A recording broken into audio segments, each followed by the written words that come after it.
TLM Assurance, c'est un réseau de 300 agents généraux au plus proche des territoires, mais aussi un siège social basé dans la métropole orléanaise. C'est pourquoi nous sommes ravis de soutenir le podcast Le Vocal du Labo Village by CA. Laissez-vous porter par ces histoires d'entrepreneurs et surtout, bonne écoute. EDF, c'est plus de 9000 salariés en région Centre-Val de Loire et plus de 17% de la consommation française, alors une énergie bas carbone. On est partenaire du labo depuis le début de l'aventure. On est très fiers de soutenir cette initiative du Labo Village by CA, où j'espère vous allez pouvoir découvrir ou écouter des aventures autour de l'innovation.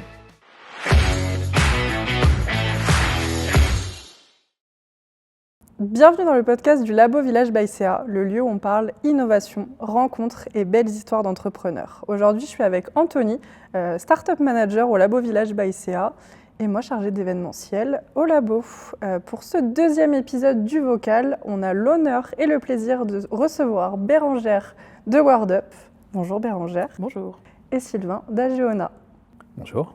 On va découvrir ce qui les anime et surtout, on va parler réussite, échecs et de conseils pour les entrepreneurs qui nous écoutent. Merci Léa. Donc moi ce que je vous propose c'est qu'on démarre quand même doucement. On va briser la glace ensemble déjà. Bérangère, en quelques mots, comment tu pourrais te décrire? Quelles sont tes passions, ta personnalité? Alors, donc, bonjour Anthony déjà. Moi je pense que je suis quelqu'un de plutôt dynamique. Je crois que c'est un petit peu ce qui va revenir quand on me qualifie. J'aime bien faire plein de choses. J'aime pas avoir les deux pieds dans le même sabot et j'aime bien bouger tout le temps. Je suis assez sportive, je fais de la capoeira notamment.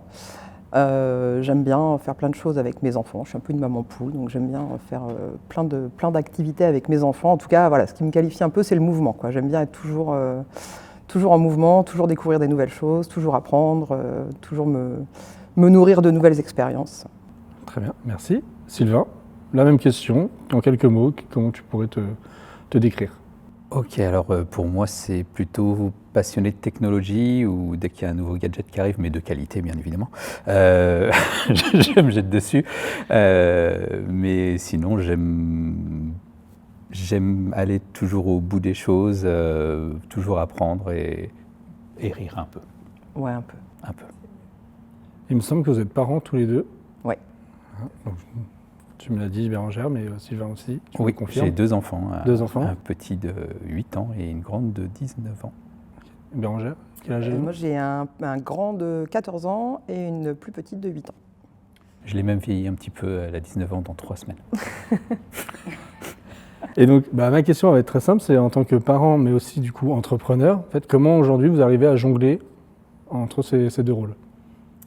Alors moi je dirais que je jongle pas. Les deux rôles sont un peu strictement imbriqués. J'ai pas l'impression d'être entrepreneur le jour et maman le soir et la nuit, quoi. Enfin, quand je suis au travail, je suis quand même là pour mes enfants. Je suis en vigilance si j'ai un appel de l'école.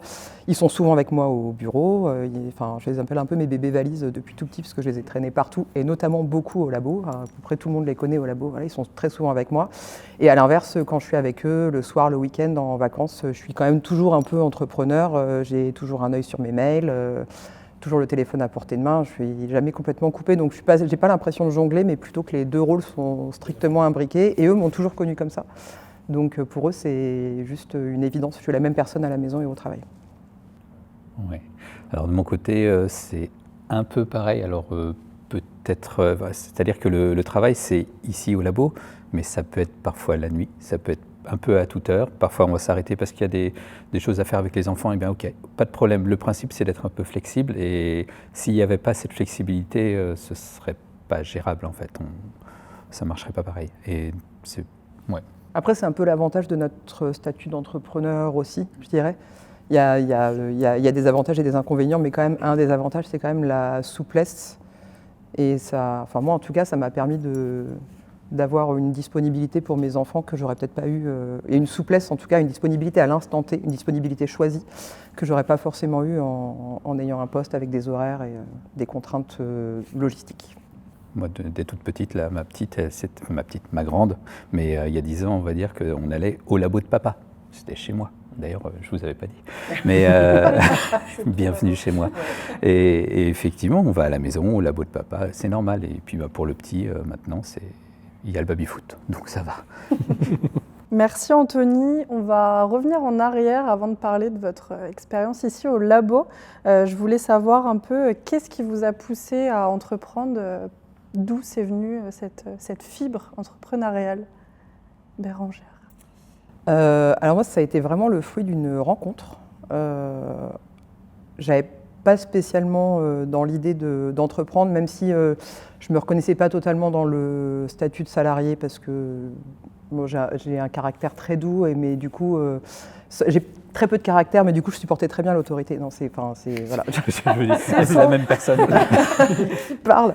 Non, voilà, j'ai jamais trop bien supporté qu'on me dise quoi faire et quand. Donc voilà, c'était aussi un peu dans mon caractère d'être autonome, on va dire. Mais vraiment, l'entrepreneuriat à proprement parler, la création de WordUp, ça a vraiment été le fruit d'une rencontre avec celle qui a été mon associée pendant plusieurs années. Voilà, toute seule, je pense que j'y serais pas allée, mais cette rencontre a fait qu'on s'est dit toutes les deux, ok, on n'est pas complètement satisfaites de la façon dont on travaille aujourd'hui, donc si on essayait de travailler comme on a envie nous, et plutôt que de grogner chacune de notre côté sur une philosophie qui n'est pas la nôtre, essayons de voir si on peut faire mieux et de vivre notre vie professionnelle en fonction de notre propre philosophie. Ok. Et toi, Sylvain, qu'est-ce qui t'a amené ici ? Alors pour ma part, je ne me serais jamais lancé tout seul, j'avais même pas l'idée de le faire. C'est arrivé, en fait, c'est une succession de petites choses, c'est-à-dire que des rencontres. Déjà, mon associé, donc Nicolas Rimbaud, qui a créé l'entreprise, je l'ai connu quand j'étais juste stagiaire. Donc il avait déjà l'œil, il s'est repéré les bonnes personnes, les talents, bien sûr. Et donc on s'est côtoyés pendant 10 ans. J'avais extrêmement confiance en lui, en l'occurrence, quelqu'un de très fiable. Donc c'était parfait pour moi. Et après, quand il est parti, j'ai continué, j'ai repris son poste, mais je n'étais pas satisfait dans la façon de pouvoir le gérer. C'est-à-dire que j'étais en mission, je faisais mes missions de prestataire de services informatiques. Et finalement, je ne pouvais pas occuper le poste qui m'avait confié, donc m'éclater, faire du Google en l'occurrence, ce que je devais faire, et gérer une équipe. Et c'était une affaire d'opportunité parce que Nicolas, à un moment, s'est dit « Ok, je suis tout seul, j'aimerais bien faire quelque chose de plus ». Il a contacté Stéphane Landré, donc, qu'il a connu auparavant, et il m'a contacté. Et en l'occurrence, on était tous les deux pile disponibles à ce moment de vie, donc 3 ans plus tard, après la création d'Ageona. Et c'était l'occasion. Je me suis dit, il y a quelqu'un de fiable, je m'ennuie dans mon travail, je ne peux pas faire ce que je veux, allez, osons. Et ma foi, je ne regrette pas.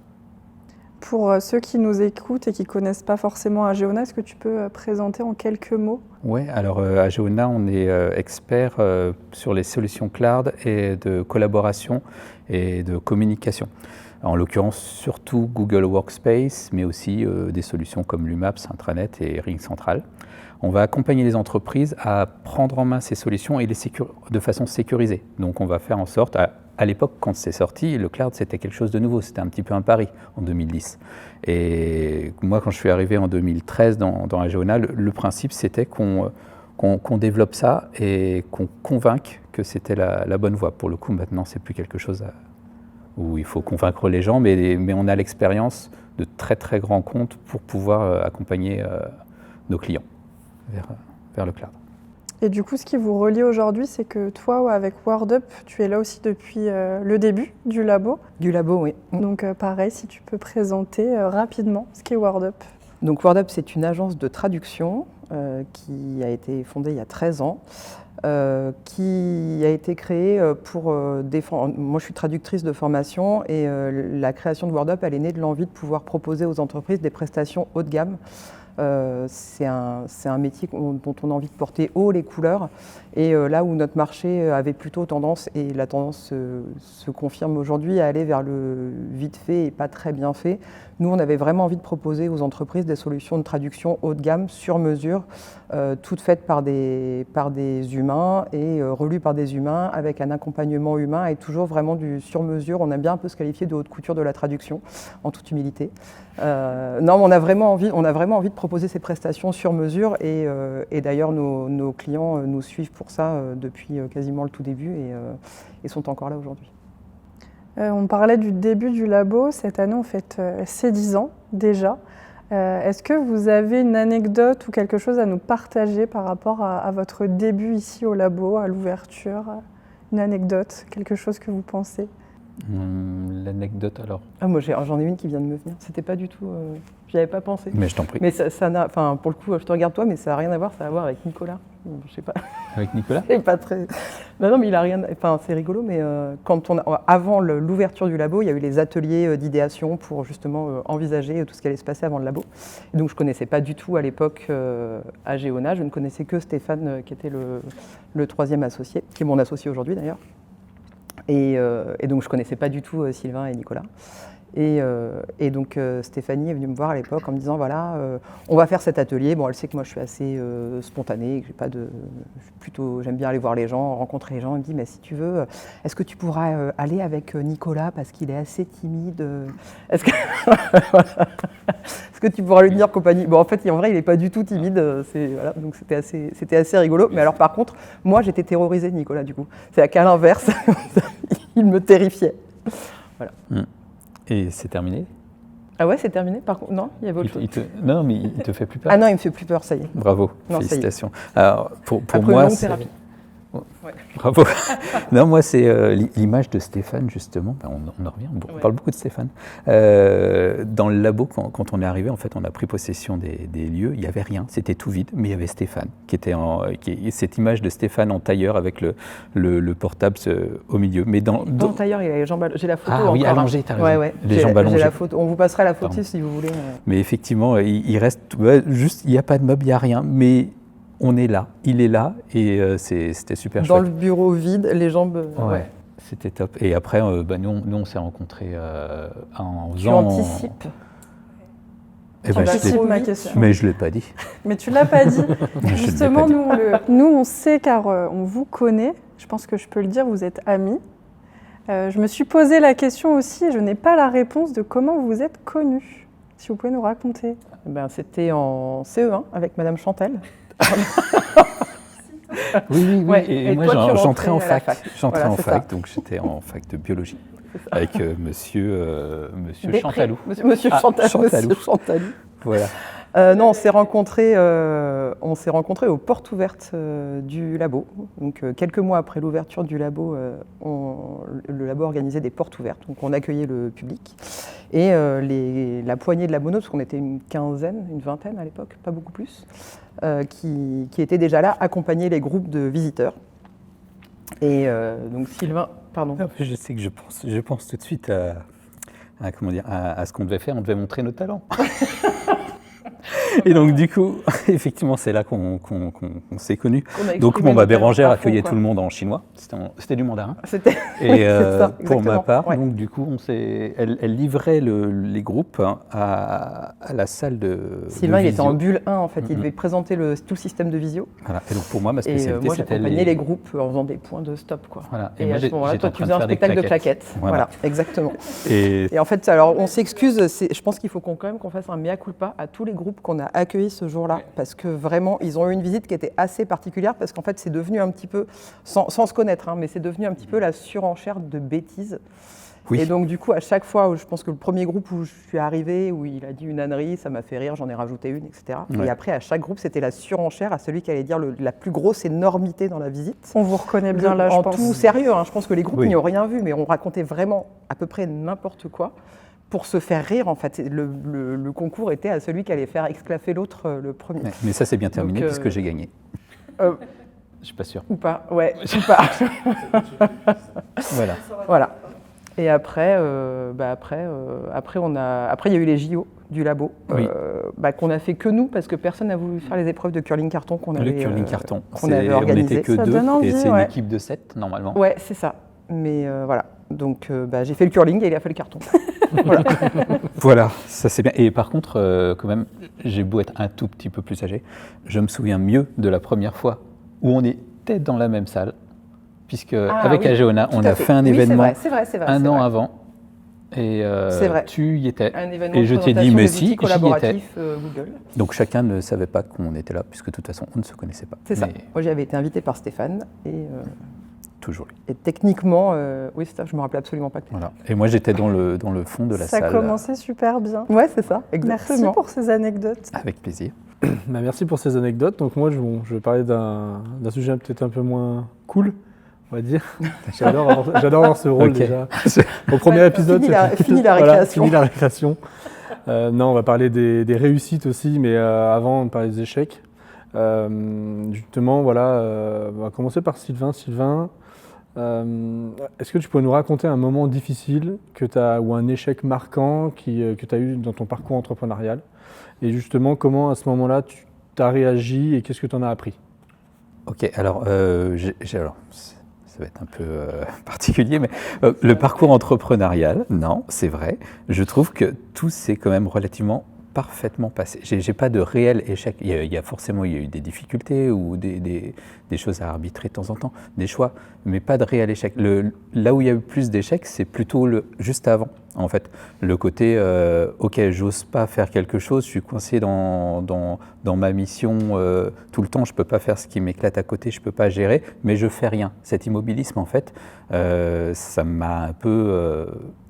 c'était pas très chouette en fait, et il a fallu avoir ce déclencheur, donc avec Nicolas, je lui avais déjà fait un signe pour dire, bon, à l'occasion, si jamais tu as grandi l'équipe, je suis là, mais c'était un peu une boutade, et à un moment, finalement, il a lancé ça pour de vrai, et j'avoue que, voilà, là, c'était vraiment la libération. Mais sur le coup, les 2-3 ans juste avant, cette phase de prise en main du poste, mais qui me glissait entre les mains, c'était pas très agréable pour le coup. Mais je savais qu'il fallait faire quelque chose. Après, il fallait pouvoir se donner l'impulsion pour le faire. C'était ça qui était compliqué. Très bien, merci. Bérangère, je te pose la même question. Un moment difficile, un échec marquant, et comment tu as pu rebondir? Alors, du coup, pour le coup, comme Sylvain, je ne vais pas parler d'échec, mais plutôt d'un coup dur. On était 2 associés à la création de WordUp, et en 2019, mon associé a décidé de partir. Donc ça a été un coup dur dans le sens où ça a été aussi un petit peu une déception humaine par la façon dont ça s'est déroulé. Après, finalement, ça a été aussi un moyen de rebondir, déjà de me prouver que j'avais réussi à répondre à la situation, ouais, c'est ça, à trouver les armes pour. Ça a été aussi l'occasion d'expérimenter l'accompagnement du labo, parce que pour le coup, nos entreprises, elles sont arrivées au labo un petit peu plus matures que les startups qui arrivaient.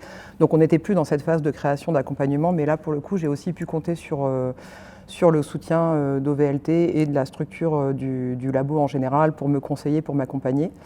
Et puis ça a permis de faire de WordUp ce qu'elle est aujourd'hui, avec 4 nouveaux associés, voilà, une nouvelle organisation et une nouvelle direction. Donc finalement, ça a été un tremplin pour bien rebondir, quoi. Ouais. Voilà, on a fini la partie mauvaise, échec. Et à l'inverse, du coup, je vais te poser la question, quel moment était une très grande fierté ou de réussite? Je dirais que la plus grande fierté, c'est que WordUp existe et existait et existe encore. Et existe surtout avec la même philosophie qu'on l'a créée. Alors c'est pas de l'immobilisme, hein. WordUp elle a beaucoup changé, elle a évolué sur ces 13 années. Il y a plein de choses qui ont évolué. En revanche, la philosophie de départ, c'était vraiment de faire des prestations de qualité et de ne pas céder aux sirènes du volume, et d'aller vraiment dans une philosophie d'accompagnement jusqu'au bout, de sur-mesure de qualité.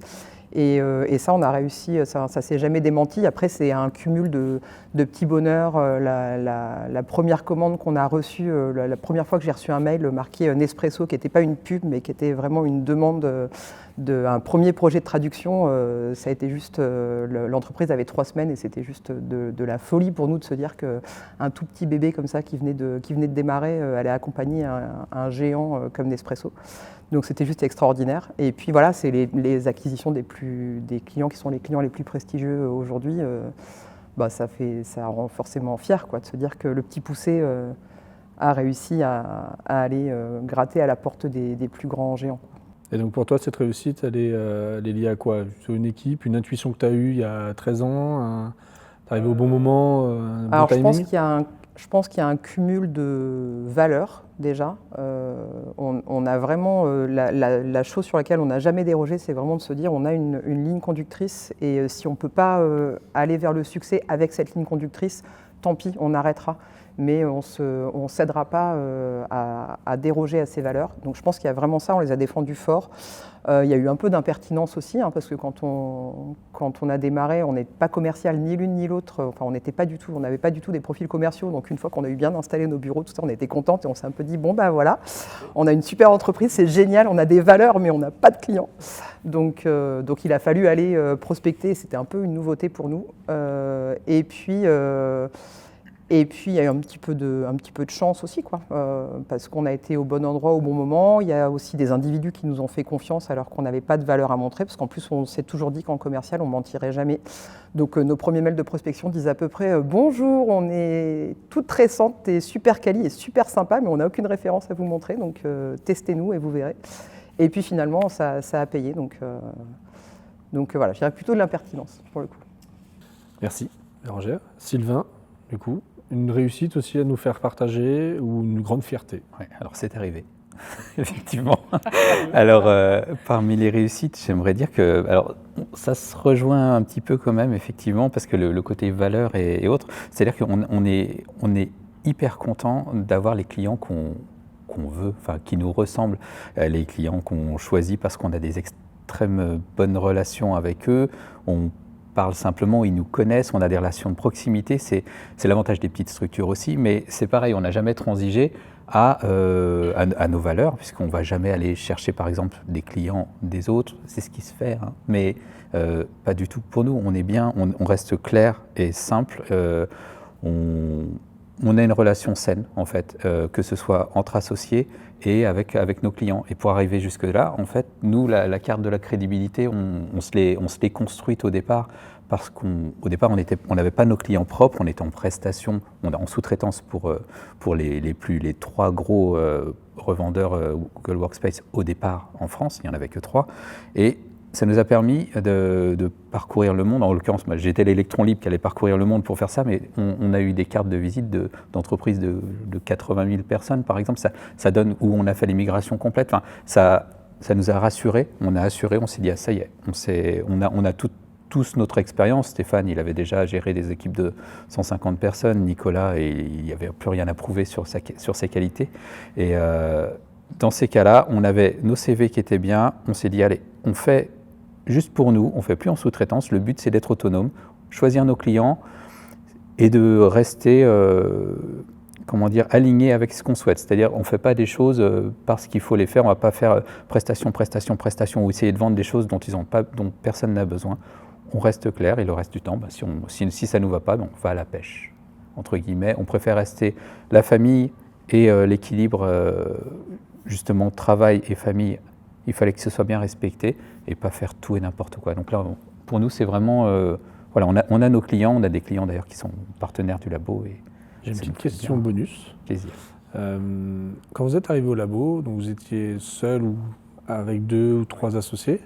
Aujourd'hui, l'équipe, chacun dans vos équipes, elles sont constituées comment? Nous, l'équipe, elle est stable. Après, on a un modèle économique qui fait qu'on travaille avec un réseau de partenaires extérieurs. Donc, en fait, elle est stable en interne. En revanche, on a évidemment un nombre de partenaires qui a considérablement augmenté au fur et à mesure que des clients Et donc, combien de personnes au labo, par exemple? Au labo, on est 2 ou 3 suivant les périodes. Et ça a toujours été, en fait, depuis la création, on a eu le même effectif. Et de notre côté, on est arrivé à 3 associés. On travaillait chacun de notre côté au départ et donc au labo, on s'est enfin réunis. Et là, Stéphane a pris sa retraite bien méritée il y a 3 ans et on est régulièrement 3 ou 4 avec des alternants ou une équipe qui s'agrandit. Ça, c'est l'équipe cœur. Et après, on travaille aussi avec une équipe plus étendue de partenaires qu'on a qualifiés depuis toutes ces années. Et ça fait une force de frappe de 15 personnes à peu près pour adresser les projets. Donc, un écosystème qui s'agrandit. Ouais, toujours. Ouais. Vous incarnez une sorte de symbole ici, vous êtes là depuis le début. Waouh! C'est mémoire, moi. Qu'est-ce que vous pourriez donner comme conseil pour une start-up aujourd'hui qui débute, sachant qu'on voit pas mal de nouveaux projets qui débutent, il y a déjà des choses qui se font sur le marché. Quels conseils vous pourrez donner à ces personnes qui veulent se lancer? Pour moi, c'est plutôt savoir s'entourer. Enfin, vraiment choisir les bonnes personnes avec qui on va collaborer, on va apprendre d'eux, on va prendre pour le coup, ce que dit Nicolas souvent, c'est on apprend des 5 personnes qu'on côtoie le plus. Pour le coup, c'est ça, c'est vrai. J'ai beaucoup appris de Stéphane toute la partie relationnelle, réseautage et savoir-faire global d'entreprise, et Nicolas, toute cette fiabilité, rigueur et toujours bien aligné avec ses valeurs. Ça fait qu'on a toujours eu une émulsion qui marchait bien. Donc c'est vraiment prendre aussi dans le labo, il y a plein de gens, il y a plein de sociétés très différentes, et c'est hyper enrichissant d'échanger avec les autres et de prendre de leur expérience aussi. Il y a en interne et toutes les expériences tout autour. Il y a plein d'accompagnements qui sont proposés, et ça c'est rassurant aussi. Il y a beaucoup d'expériences en fait qui restent là. Les startups passent, mais finalement il y a toute cette mémoire et cette expérience dont il faut profiter. Et après on prend ce qu'on peut et on y va.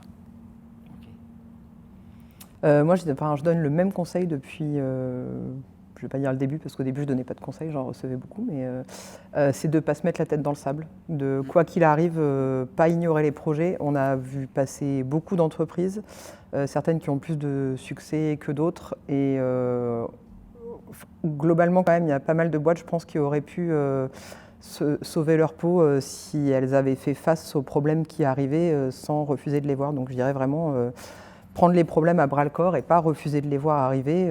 Enfin les problèmes, les changements, mais dans tous les cas en fait être aligné avec la réalité et ne surtout pas se voiler la face et pas refuser de voir les difficultés quand elles arrivent. Ça fait partie de la vie d'un entrepreneur. Il y a des moments hyper fastes et des moments beaucoup plus compliqués, mais dans tous les cas faire semblant de ne pas voir les problèmes, c'est juste les laisser grossir. Et pour vous, au-delà du business, qu'est-ce qui vous aide à tenir au quotidien? On en a parlé un peu, il y a l'entourage aussi qui joue un rôle important pour vous deux. Qu'est-ce qui vous aide vraiment au quotidien à maintenir le cap sur votre société? C'est hyper difficile comme question. Tout en fait. Alors oui, effectivement, le fait d'être bien entouré, bien soutenu, que ce soit familialement, par les amis et aussi sur place, c'est quand même hyper important. Le fait aussi justement d'avoir trouvé des synergies inter-entreprises, ça nous permet aussi de sortir un peu la tête de nos activités et de se dire ok, je vais boire le café chez les voisins et je parle d'autre chose, et des fois ça permet aussi de décompresser. Il y a la passion du métier aussi. Et puis il y a le fait juste... Enfin, moi j'ai pas l'impression d'exercer mon métier dans l'adversité en fait. J'adore ce que je fais et je pense qu'on a la chance d'être animé par notre métier et de vivre de ce qu'on aime, et c'est un luxe que tout le monde n'a pas. Donc moi j'ai pas l'impression de venir au travail en me disant oh faut aller travailler encore aujourd'hui. Je suis contente de me lever le matin pour aller faire ce que je fais parce que ça m'éclate quoi. J'aime mon métier, j'adore mon métier. Pareil, c'est enrichissant, ça évolue tout le temps, on apprend chaque jour. Et il y a des défis, il y a des jours plus compliqués que d'autres où on dort moins, mais il y en a d'autres où ça se passe très bien. Mais en tout cas, on a toujours envie, effectivement. Ouais, moi, c'est pareil. Et puis le lieu est propice à ça en plus. Hein. Enfin, pour le coup, le fait de savoir qu'il y a des nouvelles têtes qui passent, qu'on va rencontrer des gens, il y a des amitiés, il y a des inimitiés. On peut pas s'entendre avec tout le monde, mais le lieu est hyper stimulant pour ça aussi parce qu'il y a toujours... si ça bouge pas dans nos entreprises, ça bouge à l'extérieur, donc ça bouge tout le temps. Donc ça nous tient vivants aussi. Merci. Eh bien, merci à vous deux en tout cas. On va terminer par notre question signature. Sylvain, si tu pouvais envoyer un message vocal au toi du passé il y a 10 ans, l'ouverture du labo, qu'est-ce que tu lui dirais?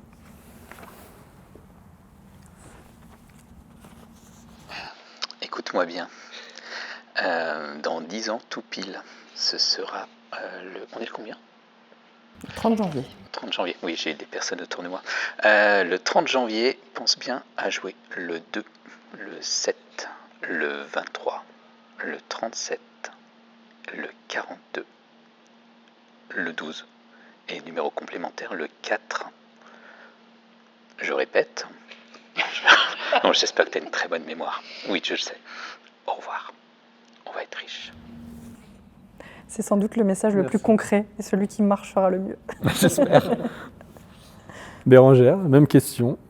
Si tu pouvais envoyer un message vocal au toi du passé, il y a 10 ans, qu'est-ce que tu lui dirais? Salut Bérangère, c'est toi-même dans 10 ans. Je vais te révéler un grand secret, c'est que je ne vais rien te révéler de ce qui va se passer pendant les 10 prochaines années. Tout ce qu'il y a à vivre doit être vécu, donc je ne te révélerai rien. Et fais tes choix et ne doute pas de ce qui va se passer plus tard. Merci.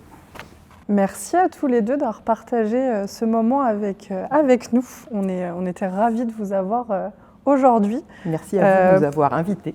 Merci à vous. Pour ceux qui nous écoutent, n'hésitez pas à aller découvrir les autres épisodes du Vocal. C'est disponible sur Spotify en audio et ou vidéo. On se donne, nous, rendez-vous bientôt pour un nouvel épisode et de nouvelles personnes en face de nous. Merci beaucoup. Merci. Merci.